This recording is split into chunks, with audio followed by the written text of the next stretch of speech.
రాహుల్ గాంధీ గారు మేము రాష్ట్ర ప్రభుత్వంలోకి వచ్చిన మరుక్షణమే మొదటి కేబినెట్ లోనే మరి 6 గ్యారంటీలకు చట్టబద్ధత కల్పిస్తామని చెప్పి ఇప్పటికీ 2.5 సంవత్సరాలు గడిచినా ఇంతవరకు చట్టబద్ధత కల్పించలేని మాట వాస్తవం. మొట్టమొదటి గవర్నర్ ప్రసంగంలోనే ఆనాడే రాష్ట్ర ప్రభుత్వం చెప్పింది. ముఖ్యమంత్రి గారు సంతకం పెట్టారు. ఇంకా అప్పుడు తమిళిసై సౌందరరాజన్ గారు గవర్నర్ గా ఉన్నారు. వారి నోటంబడి చెప్పించారు. రాష్ట్ర ప్రభుత్వం వెంటనే చట్టబద్ధత కల్పిస్తుందని చెప్పి వారు ఆనాడు చెప్పినప్పటికీ ఇప్పటికి 2.5 సంవత్సరాలు ఇది 3వ గవర్నర్ ప్రసంగం.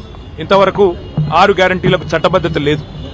అట్లాగే విచిత్రమైన విషయం, ఇవాళ పంటలు నాట్లేసేటప్పుడు నిజానికి కేసీఆర్ గారి టైంలో రైతు బంధు పడేది. కానీ ఇవాళ పంటలు కోతలకు వచ్చినా రైతు బంధు దిక్కులేదు. ఇంతవరకు రాష్ట్ర ప్రభుత్వం నుంచి ఒక స్పష్టత, ఒక సమాధానం లేదు. అందుకే రాహుల్ బంధు కాదు, రైతు బంద్ వేయండి, రాహుల్ కు 1000 కోట్లు, రైతులకు వెన్నుపోట్ల అని చెప్పి ఈ సభ సమావేశాల్లోనే బడ్జెట్ సమావేశంలో తప్పకుండా నిలదీస్తాం. అట్లాగే అన్ని వర్గాలకు హామీలు ఇచ్చి మోసం చేసిన ప్రభుత్వం ఇది. బలహీన వర్గాలకు 1,00,000 కోట్ల బడ్జెట్ అన్నారు 5 ఏళ్లలో. మరి 2 బడ్జెట్లు అయిపోయినాయి. 3వ బడ్జెట్ ఈ పాటికి 60,000 కోట్లు పెట్టి ఉండాలి. మరి ఇంతవరకు దాని మీద కూడా స్పష్టత లేదు. అట్లాగే ఎస్సీ ఎస్టీలకు అంబేద్కర్ అభయహస్తం ప్రవేశపెడతామన్నారు. మరి 12 లక్షలు ఇస్తామన్నారు దళిత బంధు స్థానంలో. ఇంతవరకు అతిగతి లేదు. 2 లక్షల ఉద్యోగాల ఊసు లేదు. ఇంతవరకు 10,000 ఉద్యోగాలు ఇచ్చిన పరిస్థితి లేదు. అట్లాగే ఇక 6 గ్యారంటీలకైతే మంగళం బాడినట్టే కనబడుతున్నది. మరి మహిళలు ఎదురు చూస్తున్నారు. రాష్ట్ర వ్యాప్తంగా 2,500 100 రోజుల్లో ఇస్తామన్నారు. ఎప్పటి నుంచి ఇస్తారని. ముసలి వాళ్ళు ఎదురు చూస్తున్నారు. పెద్ద మనుషులు 4,000 పెన్షన్లు ఎప్పటి నుంచి వస్తాయని. రైతులు రైతు భరోసా కోసం, రైతు బంధు కోసం ఎదురు చూస్తా ఉన్నారు. రైతు కూలీలు నెలకిస్తానన్న 1,000 రూపాయల కోసం ఎదురు చూస్తా ఉన్నారు. ఆటో అన్నలు ఎదురు చూస్తా ఉన్నారు 1,000 రూపాయల కోసం.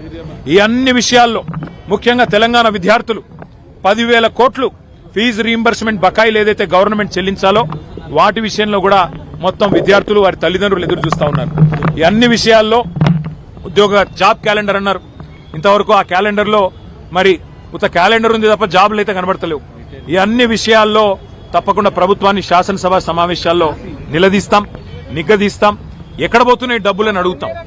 మరి కేసీఆర్ గారు కట్టిన ఇల్లు పెట్టిన పోయినట్టు మీకు బ్రహ్మాండమైన వడ్డిచ్చిన విస్తర్ లాంటి రాష్ట్రాన్ని మీకు అప్పచెప్తే ఇలా మీరు ఏం చేస్తున్నారు, ఆర్థిక అరాచకం చేస్తా ఉన్నారన్న విషయాన్ని కూడా వారిని నిలదీస్తాం.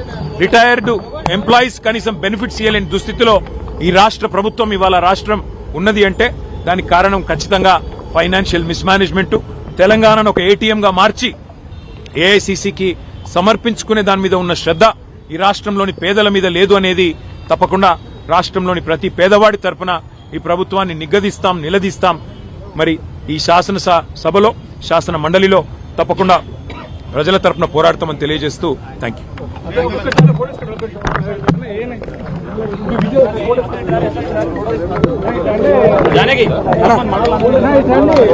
అందరంటే ఇటు వచ్చారా, ఫోటో దిగుతారంట.